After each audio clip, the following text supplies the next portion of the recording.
Hello and welcome to my page. I'm Skylar. I'm a certified professional dog trainer. And as an introduction to this channel, I thought that I could take some time to answer some of the questions that I've gotten on Instagram and on TikTok to hopefully clear up any misconceptions that are out there about dog training and to help guide you if you have a dog at home and you're struggling and maybe have some similar questions. I hope to answer some of those in today's video. So let's get into it. Okay, the first question came from a video that I did about dog body language and being able to read and understand some of the signs. And this person asked, how is being able to see the whites of the eyes a stress indicator? And this is a really wonderful question because on its own, seeing the whites of the eyes doesn't seem like it would indicate stress. However, if we can see the whites of the eyes in a dog's face, that's usually telling us that they're looking in one direction, but their eyes, they're keeping their eye on something, right? Something you might see a lot with extremely fearful dogs is what we refer to as a whale eye, where you can clearly see the whites of the eyes. It's usually accompanied with a lot of other stress indicators. The body's lowered to the ground, the ears are pinned back. So of course, with body language, we're always looking at the context of the situation and the context of the rest of the body. We want to look at the animal as a whole. However, seeing the whites of the eyes can be a clear indication of stress because it does signal to us that they are keeping locked in on something in another direction. If you see a dog that clearly has whale eye or you can see the whites in their eyes, it's always a good idea to keep distance and watch the rest of the body to see if there's other stress indicators, maybe signaling that they're not interested in an interaction or maybe not interested in us approaching them. Okay, next we have recommendations for a dog who's reactive but not food motivated at all. She's a great dog, but when she's outside of the house, I can't get her to focus on me. It's really tough to have a dog who has high reactivity but doesn't seem super interested in treats. Generally, the way I go about reactivity is targeting the root of the problem, which a lot of times we deduce down to fear, stress, overstimulation, frustration, and sometimes anxiety. And so if we're targeting the root of that problem, that means we're trying to desensitize without overwhelming the dog, while also pairing something positive with the dog's triggers. Now, typically what I recommend is using an extremely high value treat or high value food for something like this because food does tend to be our most valuable reward. If you have a dog who's not super motivated by food, we can use other things to create a positive connection based on what the dog seems to enjoy. I really like to allow the dog to make the decisions a lot of the times with what they like and what they don't. What I highly encourage people to do is preference tests with their dog to really figure out what it is their dog loves the most. Now, a lot of the times this is with food, starting with maybe lower value options and kind of working up and seeing what the dog chooses between maybe two options and continuing to elevate until you find something that really elicits kind of an excited response. That's really what we want when we're doing desensitizing. If we don't have a reward that's eliciting a significantly excited response, that reward is probably not going to do anything when we try to pair it with the trigger. So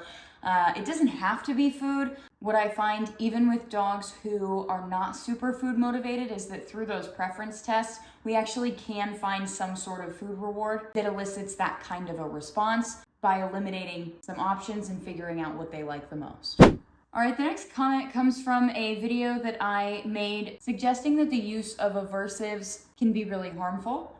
And somebody asked, what about gentle leads, head harness? Are those better than prong collars or similar idea? This is really tough because gentle leaders can be really invasive. And actually right now there's some debate amongst the dog training communities about whether head halters are aversive or not. And if you're not familiar with a head halter, that usually emulates like a gentle leader, one of those harnesses that goes around the nose and behind the head and clips at the bottom, so when the dog pulls forward, it turns their body or turns their head in the opposite direction. And just throwing a gentle leader on a dog, I've watched that create some serious extreme averse reactions. Now, what I like to do as a trainer and what I have learned is to always start with the least intrusive option. So what is going to work to our advantage that's going to be the most comfortable for the dog? And that differs among different dogs. Sometimes you put like an easy walk harness on a dog and they have absolutely no issues with it whatsoever. Sometimes you put one of those on a dog and they absolutely hate it and can't stand it. So that's where sometimes desensitizing comes in. I think taking any sort of tool, a harness, even a leash, a lot of the times, there has to be some desensitizing that happens first. What we really, really want to avoid is throwing something on a dog, taking them into an overstimulating environment, and then creating kind of a blow up of overstimulation, fear, and frustration. So a head halter or a gentle leader is almost never going to be my first recommendation because it is more invasive and it is more uncomfortable for the dog. So I don't like to recommend them having not tried anything else. I really do like the use of Easy Walk harnesses, especially in cases with dogs who are more reactive, because it allows the owner to get out of the situation and bring the dog out of stress a lot faster. The Easy Walk harness clips on the front, so when the dog pulls forward, you're able to just move in the opposite direction, which does allow you to get them out of the frustrating event faster. However, we don't want to rely on that too heavily, so introducing some redirection tools, which I always try to give my clients a big stack of redirection tools like a hand target, eye contact, a this way cue, amongst others, so that we can start to rely more on those redirection tools than we can on maybe like a physical tool. Okay, and this question comes from a video that I did about conflicted body language. I used the example of my parents' dog who has pretty conflicted body language. When I come to the house, she's very excited to see me, but she's also like lip curling, her head lower to the ground, her ears are back, so she gives a lot of conflicting signs. And even as I'm petting her, she's kind of lip licking, she's looking away, but she's also opting in. And so this person asked, what if my dog doesn't want me to pet them, but is also very upset if I don't pet them? And that's kind of what we saw in the video with Dixie, is she wants me to pet her, but then as I'm petting her, she's giving me stress signs. And so something I had recommended in that video was doing pretty constant consent checks. So while petting the dog, as they're giving those stress signs, just pulling my hands up and seeing, are they continuing to seek out my attention, or are they kind of moving and shifting away or walking in the other direction?